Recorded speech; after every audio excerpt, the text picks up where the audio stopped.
सोचिए, एक ऐसे इंसान के बारे में जिसने अपने जन्मदिन को इतना बड़ा बना दिया कि पूरा देश उसे शिक्षक दिवस यानी टीचर्स डे के रूप में मनाता है। एक ऐसा भारतीय जिसने ऑक्सफोर्ड यूनिवर्सिटी की सबसे बड़ी कुर्सी पर बैठकर पूरी दुनिया को वेदों और उपनिषदों की ताकत दिखाई, जो सोवियत संघ के तानाशाह स्टालिन से मिला, यूनेस्को का चेयरमैन बना और भारत के सबसे सम्मानित राष्ट्रपति के तौर पर इतिहास में अमर हो गया। क्या आप जानते हैं कि एक सामान्य स्कूल टीचर कैसे भारत रत्न से सम्मानित होकर पूरे देश का गुरु बन सकता है? आज मैं आपको उस दौरे में ले चलूंगा जब तमिलनाडु के एक छोटे से गांव का लड़का पूरी दुनिया में भारतीय दर्शन का दूत बनकर उभारा। उसने दुनिया को दिखाया कि ज्ञान की असली शक्ति क्या होती है। ये कहानी है डॉक्टर सर्वपल्ली राधाकृष्णन की, उस शिक्षक की जिसका सफर क्लासरूम से शुरू हुआ और राष्ट्रपति भवन पर जाकर खत्म हुआ। और आज भी हर 5 सितंबर को पूरा देश उन्हें खड़े होकर सलाम करता है। चलिए इनके कहानी शुरू करते हैं उनके बचपन से। तो बात है 5 सितंबर 1888 की। भारत पर अंग्रेजों का राज था और आजादी की लड़ाई की चिंगारी धीरे धीरे सुलग रही थी। उसी दौरे में तमिलनाडु के एक छोटे से तीर्थ स्थान तिरुत्तनी में एक तेलुगु ब्राह्मण परिवार में एक बच्चे ने जन्म लिया। इस बच्चे का नाम रखा गया सर्वपल्ली राधाकृष्णन। राधाकृष्णन अपने 6 भाई बहनों में दूसरे थे। उनके पिता सर्वपल्ली वीरास्वामी एक जमींदार के यहाँ मामूली तहसीलदार का काम करते थे। घर में पैसों की बहुत ज्यादा अमीरी तो नहीं थी, लेकिन इतनी आमदनी हो जाती थी कि 6 बच्चों का पेट भर सके। राधाकृष्णन के घर में पूजा पाठ और पढ़ाई लिखाई का माहौल तो था, लेकिन पैसों की तंगी हमेशा बनी रहती थी। उनकी माँ सीतम्मा एक बहुत ही सीधी सादी और संस्कारी महिला थीं, जो चाहती थीं कि उनके बच्चे पढ़ लिख कर बड़े आदमी बने। उनका परिवार बेहद धार्मिक था और तिरुत्तनी के मंदिरों और तीर्थ यात्राओं में उनकी गहरी आस्था थी। उनके पिता की दिली इच्छा थी कि उनका बेटा अंग्रेजी शिक्षा से दूर रहे और एक पुजारी बने। वो नहीं चाहते थे कि पश्चिमी सभ्यता की हवा उनके बेटे को छू भी पाए, लेकिन किस्मत को कुछ और ही मंजूर था। आर्थिक तंगी के बावजूद राधाकृष्णन के माता पिता ने उनकी शिक्षा को प्राथमिकता दी और राधाकृष्णन ने उन्हें कभी निराश नहीं किया। बचपन से ही राधाकृष्णन में एक अलग बात थी। जब उनकी उम्र के बच्चे गली मोहल्लों में खेल कूद में मस्त रहते थे, तब ये नन्हा बालक किताबों की दुनिया में खोया रहता था। उनका दिमाग इतना तेज था कि स्कूल के टीचर भी उनसे हैरान रहते थे। वो बचपन से ही असाधारण रूप से मेधावी थे और अपनी पूरी अकादमिक यात्रा के दौरान उन्होंने स्कॉलरशिप्स हासिल की। उनकी शुरुआती शिक्षा तिरुत्तनी के केवी हाई स्कूल में हुई, जिसके बाद वे वेल्लोर के वुरहीस कॉलेज गए। उनके जीवन का एक बड़ा मोड़ तब आया जब उन्हें आगे की पढ़ाई के लिए विषय चुनना था। उनकी दिलचस्पी गणित में थी, लेकिन उनके परिवार के पास नई किताबें खरीदने के पैसे नहीं थे। तभी उनके एक चचेरे भाई, जो उसी कॉलेज से पीआरएच कर निकले थे, उसने उन्हें फिलॉसफी की अपनी पुरानी किताबें दे दी। बस इसी एक संयोग ने भारत के भविष्य के सबसे बड़े दार्शनिक की दिशा तय कर दी। ये एक ऐसी घटना थी जो साबित करती है कि कभी कभी जीवन की सबसे बड़ी मजबूरियां ही सबसे बड़े अवसरों को जन्म देती हैं। 16 साल की उम्र में 1904 में राधाकृष्ण ने एक ऐसा फैसला लिया जिसने उनकी जिंदगी बदल दी। वो पहुंच गए मद्रास क्रिश्चियन कॉलेज में दाखिला लेने। ये कॉलेज उस जमाने में बहुत मशहूर था, लेकिन इसकी फीस इतनी ज्यादा थी कि एक आम परिवार इसके बारे में सोच भी नहीं सकता था। लेकिन कहते हैं ना, जहां चाह होती है वहां राह निकल ही आती है। राधाकृष्णन को उनकी होशियारी की वजह से स्कॉलरशिप मिल ही गई। अब उनकी पढ़ाई का रास्ता साफ हो गया था। कॉलेज में उन्होंने फिलॉसफी को ही अपना विषय बनाया। उनकी लगन और समझ इतनी गहरी थी कि बड़े बड़े प्रोफेसर भी उनसे प्रभावित थे। जब वो पश्चिम के बड़े बड़े दार्शनिकों जैसे कांट, हीगल और प्लेटो को पढ़ते तो उनके मन में एक सवाल उठता था। उन्हें लगता, अरे ये सारी बातें तो हमारे वेदों और उपनिषदों में हजारों साल पहले ही लिखी जा चुकी हैं। उनके दिमाग में ये बात घर कर गई कि दुनिया भारतीय दर्शन की गहराई को समझ ही नहीं पा रही है। 1908 में उन्होंने अपनी मास्टर की पढ़ाई पूरी की। उनकी थीसिस का विषय था the ethics on of the Vedanta. इस छोटी सी किताब में उन्होंने पहली बार दुनिया को ये दिखाया कि भारत का दर्शन सिर्फ पूजा पाठ नहीं, बल्कि जीने का एक गहरा और वैज्ञानिक तरीका है। मास्टर्स कंप्लीट करने के बाद राधाकृष्ण को नौकरी की सख्त जरूरत थी, क्योंकि उन पर घर की जिम्मेदारियां थीं। 1909 में उन्हें प्रेसिडेंसी कॉलेज मद्रास में दर्शन शास्त्र के एक टेम्पररी लेक्चरर की नौकरी मिली। तनख्वाह बहुत कम थी, लेकिन ये उनके महान शिक्षक बनने के सफर की शुरुआत थी। फिर 1910 में वो अनंतपुर गवर्नमेंट कॉलेज चले गए। यहाँ उनका वास्तविक शिक्षण अनुभव शुरू हुआ। वो छात्रों को सिर्फ किताबी बातें नहीं पढ़ाते थे, बल्कि मुश्किल से मुश्किल विचारों को कहानियों और आम जिंदगी के उदाहरणों से समझाते थे। उनका पढ़ाने का अंदाज इतना निराला था कि छात्र उनकी क्लास के दीवाने हो गए। जल्द ही उनका नाम पूरे कॉलेज में मशहूर हो गया। फिर 1916 में उन्हें प्रेसिडेंसी कॉलेज मद्रास में परमानेंट पोजीशन मिला। यह उनके करियर का महत्वपूर्ण मोड़ था। यहाँ उन्होंने अपनी पहली किताब the ethics of Vedanta and its metaphysical presuppositions पूरी की। इस किताब ने उन्हें शैक्षिक के क्षेत्रों में मशहूर कर दिया। फिर 1918 में उनकी जिंदगी में एक बड़ा मोड़ तब आया जब मैसूर यूनिवर्सिटी ने उन्हें दर्शन शास्त्र का प्रोफेसर बनने का न्योता दिया। ये एक बहुत बड़ी और सम्मानित पदवी थी। मैसूर में ही उन्होंने अपनी सबसे मशहूर किताब इंडियन फिलॉसफी लिखनी शुरू की, जिसने बाद में पूरी दुनिया में टहलका मचा दिया। यहाँ मैं एक बात बताना भूल गया कि सिर्फ 16 साल की कच्ची उम्र में 1904 में राधा कृष्ण की शादी शिवा कामू नाम की लड़की से हो गई थी। ये एक अरेंज्ड मैरिज थी, लेकिन दोनों के बीच प्यार और सम्मान का गहरा रिश्ता था। शिवा कामू एक समझदार महिला थी जो अपने पति के सपनों की कीमत जानती थी। उनके घर में 5 बेटियों और एक बेटे ने जन्म लिया। एक शिक्षक की कम तनख्वाह में इतने बड़े परिवार को चलाना आसान नहीं था, लेकिन शिवा कामू ने कभी शिकायत नहीं की। वो जानती थीं कि उनके पति कोई सामान्य शिक्षक नहीं है, वो इतिहास बनाने के लिए पैदा हुए हैं। बच्चे जब छोटे थे तब राधा कृष्णन रात में उनके लिए कहानियां सुनाते थे, लेकिन यह सामान्य परियों की कथाएं नहीं होती थीं। ये उपनिषद और गीता की कहानियां होती थीं, जो वो बच्चों को सरल भाषा में सुनाते थे। 1921 में राधा कृष्णन की जिंदगी में वो मौका आया जिसने उन्हें भारत का सबसे बड़ा एकेडमिक सितारा बना दिया। कलकत्ता यूनिवर्सिटी ने उन्हें किंग जॉर्ज पंचम प्रोफेसर ऑन फिलॉसफी की कुर्सी संभालने का न्योता दिया। ये उस समय भारत की सबसे प्रतिष्ठित एकेडमिक पदवियों में से एक थी। इसमें तनख्वाह भी अच्छी थी और पहचान भी। कलकत्ता में आकर उनकी प्रतिभा पूरी तरह खिल उठी। यहीं पर उन्होंने अपनी महान किताब इंडियन फिलॉसफी के दोनों हिस्से पूरे किए। ये किताबें जैसे ही छपीं, पूरी दुनिया में मशहूर हो गईं। ऑक्सफोर्ड और कैम्ब्रिज के प्रोफेसर भी इन किताबों को प्याज कर हैरान थे कि भारत के पास ज्ञान का इतना बड़ा खजाना है। लेकिन सबसे बड़ी बात यह थी कि वो वेस्टर्न और ईस्टर्न फिलॉसफी का ब्रिज बना रहे थे। वो दुनिया को बता रहे थे कि भारत का दर्शन पश्चिम से कम नहीं है, बल्कि उससे कहीं ज्यादा गहरा और जीवन के लिए उपयोगी है। 1931 में अंग्रेजी हुकूमत ने राधा कृष्णन के ज्ञान और उनकी योग्यता को सलाम करते हुए उन्हें नाइटहुड की उपाधि दी। अब वो सर सर्वपल्ली राधाकृष्ण बन चुके थे। ये सम्मान उस दौरे में बहुत बड़ा माना जाता था, लेकिन इस सम्मान के साथ उन्हें लगता था कि अब उनकी जिम्मेदारी और बढ़ गई है। वो सिर्फ एक प्रोफेसर नहीं थे, अब वो भारतीय दर्शन के एम्बेसडर थे। उन्हें लगता था कि उन्हें पश्चिमी दुनिया को दिखाना है कि भारत का दर्शन कितना प्रैक्टिकल और डीप है। इसी साल उन्हें आंध्र विश्वविद्यालय के वाइस चांसलर बनाने का प्रस्ताव आया। यह प्रशासनिक जिम्मेदारी लेनी या नहीं, इस बारे में वो काफी सोच में थे, लेकिन अंततः उन्होंने तय किया कि शिक्षा व्यवस्था को सुधारने के लिए यह जिम्मेदारी लेनी चाहिए। 1931 से 1936 तक राधा कृष्णन आंध्र विश्वविद्यालय के वाइस चांसलर रहे।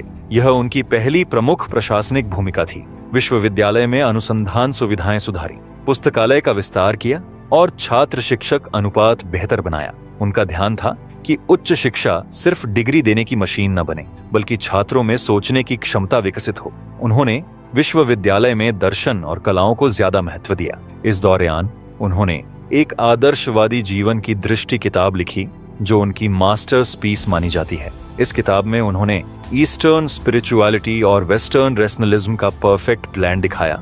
विश्वविद्यालय में उनका प्रशासनिक तरीका बहुत लोकतांत्रिक था। वो फैकल्टी के सदस्यों और छात्रों से नियमित बातचीत करते थे। उनका दरवाजा हमेशा सबके लिए खुला रहता था। 1936 में राधा कृष्णन की जिंदगी का सैबसी ग्लैमरस फेज शुरू हुआ। ऑक्सफोर्ड विश्वविद्यालय ने उन्हें Spalding professor of eastern religion and ethics बनाने का निमंत्रण दिया। यह पद अंतर्राष्ट्रीय स्तर पर बहुत प्रतिष्ठित था। ऑक्सफोर्ड कॉलेज जाना मतलब था कि वो दुनिया के टॉप एकेडमिक मंच पर भारतीय दर्शन को प्रस्तुत कर सकते थे। उन्होंने यह चुनौती स्वीकार की और इंग्लैंड चले गए। ऑक्सफोर्ड में उनका स्वागत भव्य तरीके से हुआ। अंग्रेजी प्रोफेसरों को लगता था कि फाइनली कोई ऑथेंटिक पर्सन आया है जो ईस्टर्न फिलॉसफी को प्रॉपर्ली एक्सप्लेन कर सकता है। उनके लेक्चर में स्टूडेंट्स और प्रोफेसर्स दोनों आते थे। उनकी मशहूर किताब eastern religions and western thought यहाँ लिखी गई। इस किताब ने पश्चिमी बुद्धिजीवियों को यह समझाया कि पूर्वी धर्म सिर्फ अंधविश्वास नहीं है, बल्कि यह एक डीप फिलोसॉफिकल सिस्टम्स है। ऑक्सफोर्ड में रहते हुए वो ऑल सोल्स कॉलेज के फेलो भी बन गए। यह सम्मान सिर्फ चुनिंदा लोगों को मिलता है। अब वो आधिकारिक तौर पर पश्चिमी शैक्षिक दुनिया के अंदरूनी सदस्य बन गए थे। जब भारत आजाद हुआ तो प्रधानमंत्री नेहरू को एक ऐसे व्यक्ति की जरूरत थी जो दुनिया के मंच पर भारत की सांस्कृतिक पहचान को मजबूती से रख सके। उनकी नजर सीधे राधा कृष्णन पर पड़ी। उन्हें यूएनईसीओ में भारत का प्रतिनिधि बनाया गया। जल्द ही वो अपनी काबिलियत के दम पर यूनेस्को के एग्जीक्यूटिव बोर्ड के चेयरमैन बन गए। वहां उन्होंने पूरी दुनिया को समझाया कि असली शिक्षा सिर्फ दिमाग को नहीं बल्कि इंसान के दिल और आत्मा को भी विकसित करती है। 1949 में जब प्रधानमंत्री जवाहरलाल नेहरू ने डॉक्टर राधाकृष्णन को सोवियत संघ में भारत का राजदूत नियुक्त किया तो कई लोगों को यह एक अजीब फैसला लगा। उस समय कोल्ड वॉर का दौर था। दुनिया दो गुटों में बंटी थी और एक साम्यवादी देश में एक हिंदू दार्शनिक को भेजने का क्या मतलब था। लेकिन यह नेहरू की दूरदर्शिता थी और राधा कृष्णन ने इसे सही साबित किया। राधा कृष्णन एक गैर पारंपरिक राजनयिक थे। वे प्रोटोकॉल की ज्यादा परवाह नहीं करते थे और अक्सर अपने शयन कक्ष में ही साथी राजदूतों से मिलते थे, जहां वे बिस्तर पर बैठकर पढ़ते और लिखते रहते थे। मॉस्को पहुंचने के बाद लगभग 6 महीने तक स्टालिन ने उनसे मिलने से इनकार कर दिया। लेकिन सोवियत अधिकारी जो दार्शनिकों का बहुत सम्मान करते थे, वो लोग राधा कृष्ण के व्यक्तित्व से प्रभावित थे। आखिरकार 14 जनवरी 1950 को उनकी मुलाकात तय हुई। स्टालिन, जो आमतौर पर आधी रात को राजनयिकों से मिलता था, उसने राधा कृष्ण के जल्दी सोने की आदत का सम्मान करते हुए बैठक रात 9 बजे रखी। बैठक में राधा कृष्ण ने बिना किसी झिझक के स्टालिन से पूछा, आपसे मिलना इतना मुश्किल क्यों है? इस सीधी बात से दोनों के बीच की औपचारिकताएं पिघल गईं। उन्होंने भारत की नई गणतंत्र स्थिति, उसकी स्वतंत्र सेना और भूमि सुधारों जैसे गंभीर विषयों पर चर्चा की। लेकिन सबसे यादगार मुलाकात 1952 में उनकी विदाई के समय हुई। इस समय स्टालिन वो नाम था जिसके सामने बद्धे बद्धे जनरल कांपते थे, जिसकी एक नजर से लाखों लोगों की किस्मत का फैसला हो जाता था। लेकिन राधा कृष्णन के चेहरे पर डर का कोई निशान नहीं था। उन्होंने आगे भागकर स्टालिन के हाथ अपने हाथों में लिए, उसकी आंखों में सीधे देखा और एक कहानी सुनानी शुरू की। उन्होंने कहा, कॉमरेड स्टालिन, क्या आप जानते हैं, भारत में एक महान सम्राट हुआ करता था, अशोक। एक खूनी युद्ध के बाद जब उसने लाशों के ढेर देखे तो उसका दिल बदल गया। उसने अपनी तलवार फेंक दी और शांति और इंसानियत का रास्ता अपना लिया। राधा कृष्णन एक रहस्यमयी मुस्कान के साथ बोले, अब ये तो भगवान ही जानता है कि आपका क्या होगा। ये शब्द नहीं, एक आईना था जो एक दार्शनिक ने एक तानाशाह को दिखा दिया था। स्टालिन, जो किसी के सामने झुकता नहीं था, उस पल निशब्द हो गया। कुछ किस्सों के मुताबिक राधा कृष्ण ने एक पिता की तरह स्टालिन के गाल पर थपकी दी और उसके बालों को सहलाया। ये एक ऐसा व्यवहार था जिसकी स्टालिन ने कभी कल्पना भी नहीं की थी। कांपती हुई आवाज में स्टालिन ने जवाब दिया, आप पहले इंसान हैं जिसने मेरे साथ एक इंसान जैसा बर्ताव किया है। बाकी दुनिया तो मुझे एक राक्षस समझती है। उसने राधा कृष्ण से कहा, मैं दुखी हूँ कि आप जा रहे हैं। मैं अब ज्यादा दिन नहीं जीऊंगा। और सचमुच इसके कुछ ही महीनों बाद स्टालिन की मौत हो गई।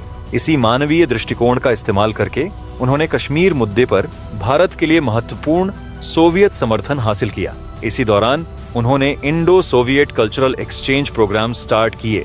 रूसी विश्वविद्यालयों में भारतीय दर्शन के कोर्स शुरू हुए और भारत में रूसी साहित्य के कोर्स शुरू हुए। 1952 में जब संविधान लागू हुआ और भारत की राजनीतिक व्यवस्था स्थापित हुई, तब राधा कृष्णन को भारत का पहला उपराष्ट्रपति बनाया गया। यह संवैधानिक पद था, लेकिन राधा कृष्ण ने इसे सिर्फ औपचारिक नहीं रखा। उपराष्ट्रपति के रूप में वो राज्यसभा के सभापति थे।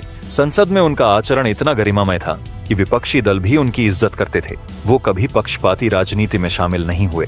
नेहरू और राधा कृष्ण के बीच बेहतरीन कामकाजी रिश्ता था। दोनों बुद्धिजीवी थे और दोनों भारत के दृष्टिकोण को लेकर स्पष्ट थे। विदेश नीति के फैसलों में नेहरू हमेशा राधा कृष्णन की सलाह लेते थे। उपराष्ट्रपति के 10 साल के कार्यकाल में उन्होंने संवैधानिक परंपराएं स्थापित की जो एज भी फॉलो होते हैं। इनसे जुड़े एक बहुत रोचक बात है। हुआ ये था कि 1957 में जब वे भारत के उपराष्ट्रपति के रूप में चीन गए तो उन्होंने चीनी नेता माओ त्से तुंग से हाथ मिलाने के बाद उनके गाल पर थपथपाया। माओ हैरान रह गए, लेकिन इससे पहले कि वे कुछ कह पाते, राधा कृष्णन ने मुस्कुराते हुए कहा, मिस्टर चेयरमैन, घबराइए मत, मैंने स्टालिन और पोप के साथ भी ऐसा ही किया है। ये घटनाएं दिखाती हैं कि राधा कृष्ण ने शक्ति को कैसे पुनर्परिभाषित किया। उन्होंने साबित किया कि असली प्रभाव सैन्य या आर्थिक ताकत से नहीं बल्कि नैतिक और बौद्धिक अधिकार से आता है। उन्होंने स्टालिन और माओ जैसे नेताओं को जो केवल बल की भाषा समझते थे, कुछ पलों के लिए ही सही इंसानियत की भाषा में बात करने पर मजबूर कर दिया। उन्होंने दिखाया कि एक दार्शनिक का ज्ञान एक शक्तिशाली भू राजनीतिक हथियार हो सकता है। 1962 में डॉक्टर राजेंद्र प्रसाद के बाद राधाकृष्णन भारत के दूसरे राष्ट्रपति बन गए। उनका इलेक्शन यूनानिमस था, कोई ऑपोजिशन नहीं था। ये दिखाता था कि प्योर पॉलिटिकल स्पेक्ट्रम में उनकी रिस्पेक्ट थी। लेकिन उनका राष्ट्रपति कार्यकाल भारत के लिए सबसे चुनौतीपूर्ण समयों में से एक था। देश को 2 बड्ढेरे युद्धों का सामना करना पड़ रहा, 1962 में चीन के साथ और 1965 में पाकिस्तान के साथ। इन संकटों के समय राष्ट्रपति राधाकृष्णन राष्ट्र के लिए एक शांत, स्थिर और प्रेरणादायक आवाज बनकर उभरे। 1962 के चीन भारत युद्ध में भारत की हार ने देश को झकझोर कर रख दिया था। उस निराशा के क्षण में राधाकृष्णन ने राष्ट्र को संबोधित किया। उन्होंने भारत की सैन्य कमजोरियों को स्वीकार किया, लेकिन युद्ध को केवल एक क्षेत्रीय विवाद के बजाय एक वैचारिक संघर्ष के रूप में प्रस्तुत किया। यह 1965 में जब पाकिस्तान ने भारत पर हमला किया तो राष्ट्रपति के रूप में उनके भाषण ऐतिहासिक थे।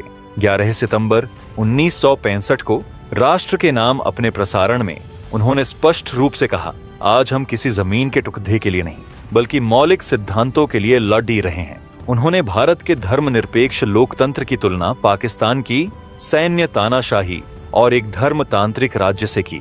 युद्ध के बीच में भी उनका ध्यान सार्वभौमिक मूल्यों पर था। उन्होंने युद्ध को केवल राष्ट्रवाद के चश्मे से नहीं देखा, बल्कि इसे स्वतंत्रता और लोकतंत्र के सिद्धांतों की रक्षा के रूप में प्रस्तुत किया। यह उनके दार्शनिक दृष्टिकोण का प्रमाण था। एक सामान्य युद्धकालीन नेता राष्ट्रवाद को भद्दकाता है और दुश्मन को अमानवीय बताता है, लेकिन राधाकृष्णन ने भारत की रक्षा करते हुए भी हमेशा एक बद्धी तस्वीर पेश की।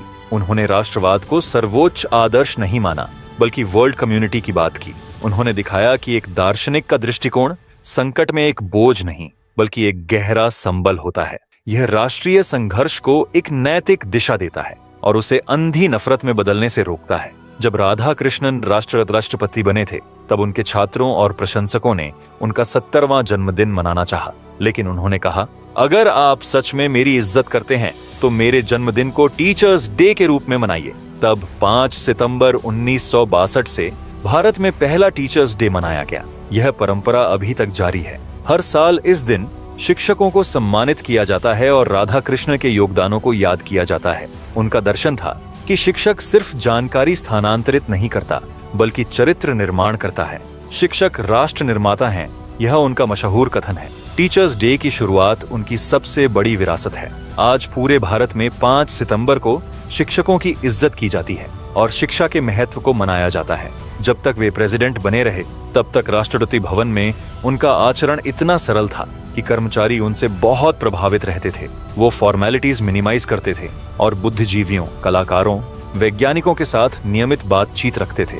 फिर 13 मई 1967 को डॉक्टर राधाकृष्णन ने राष्ट्रपति का पद छोड़ा और सार्वजनिक जीवन से सेवानिवृत्त हो गए। वे मद्रास में अपने घर गिरिजा में रहने चले गए, जिसे उन्होंने खुद डिजाइन किया था। उनके बेटे और इतिहासकार गोपाल ने लिखा है कि सार्वजनिक जीवन की हलचल के बाद यह एकांत उनके लिए आसान नहीं था। उन्हें सार्वजनिक जीवन के नशे की कमी महसूस होती थी और भविष्य आनंदहीन लगता था। जीवन के अंतिम वर्ष उनके लिए बहुत कष्टकारी रहे। 20वीं सदी के सबसे प्रखर मस्तिष्कों में से एक, वह व्यक्ति जिसकी बुद्धि का लोहा पूरी दुनिया मानती थी, धीरे धीरे अपनी मानसिक क्षमताओं को खोने लगा। उन्हें एक स्ट्रोक का सामना करना पड़ा और वे लगभग 7 साल तक बीमार रहे। यह एक मार्मिक और दुखद विडंबना थी कि जिस चेतना और आत्मा के दर्शन पर उन्होंने जीवन भर लिखा, अंत में उनका अपना शरीर और मस्तिष्क ही उनका साथ छोड़ रहा था। फिर 17 अप्रैल 1975 को 86 वर्ष की आयु में उनका निधन हो गया। लेकिन डॉक्टर राधाकृष्णन की विरासत उनके भौतिक शरीर से कहीं ज्यादा विशाल और अमर है। उन्हें 1954 में भारत के सर्वोच्च नागरिक सम्मान भारत रत्न से सम्मानित किया गया। 1963 में उन्हें British royal order of merit की मानद सदस्यता दी गई, जो एक दुर्लभ सम्मान है। उन्हें साहित्य के लिए 16 बार और शांति के लिए 11 बार, कुल 27 बार नोबेल पुरस्कार के लिए नामांकित किया गया। हालांकि उन्हें यह पुरस्कार कभी नहीं मिला। उनकी लिखी किताबें आज भी दर्शन शास्त्र के छात्रों के लिए मौलिक ग्रंथ हैं, लेकिन शायद उनकी सबसे बद्धी और सबसे अनोखी विरासत 5 सितंबर का दिन है। दुनिया के इतिहास में शायद ही कोई ऐसा नेता होगा जिसके जन्मदिन को उसके देश में शिक्षक दिवस के रूप में मनाया जाता हो। यह सम्मान किसी कानून या आदेश से नहीं आया, बल्कि उनके अपने विनम्र अनुरोध से पैदा हुआ। यह इस बात का सबसे बद्धा प्रमाण है कि दुनिया के लिए वे भले ही राष्ट्रपति या दार्शनिक रहे हों, लेकिन अपने दिल में वे हमेशा एक शिक्षक थे। तिरुत्तनी के एक छोटे से गांव के उस लड़के से जिसने संयोग से दर्शन शास्त्र की किताबें उठाई थीं, उस वैश्विक दार्शनिक तक जिसने दुनिया के सबसे शक्तिशाली नेताओं को इंसानियत का पाठ पढ़ाया, डॉक्टर सर्वपल्ली राधाकृष्णन का जीवन ज्ञान की शक्ति का एक असाधारण प्रमाण है। उन्होंने कभी कोई युद्ध नहीं लड़ा, पर उन्होंने दुनिया के सबसे बड़े युद्ध, अज्ञानता और नफरत के खिलाफ पूरी जिंदगी लड़ा। उनका पूरा जीवन इस विश्वास का प्रतीक था कि शिक्षकों को देश का सबसे अच्छा दिमाग होना चाहिए। वो एक राष्ट्रपति बने, लेकिन दिल से हमेशा एक शिक्षक रहे। उनकी कहानी हमें याद दिलाती है कि असली ताकत ज्ञान में है और सबसे बड़ा पद गुरु का होता है। एक ऐसा गुरु जिसका पढ़ाया हुआ पाठ समय की सीमाओं से परे होता है। तो आइए इस टीचर्स डे पर हम सब अपने अपने गुरुओं को दिल से प्रणाम करें और उन्हें धन्यवाद कहें, क्योंकि उन्हीं की मेहनत और मार्गदर्शन से हम आज जो हैं वह बन पाए हैं। याद रखिए, राष्ट्र की नींव किसी बड़े भवन से नहीं, बल्कि एक अच्छे शिक्षक के हाथों से बनती है। अगर आपको यह वीडियो पसंद आया हो तो इसे अपने दोस्तों के साथ जरूर शेयर करें। और हाँ, अगर आप उस महान वैज्ञानिक और missile man APJ Abdul Kalam जी की अद्भुत जीवन यात्रा के बारे में जानना चाहते हैं तो स्क्रीन पर दिख रहे वीडियो पर क्लिक करें। आपका कीमती समय देने के लिए दिल से धन्यवाद। Happy teachers day to all.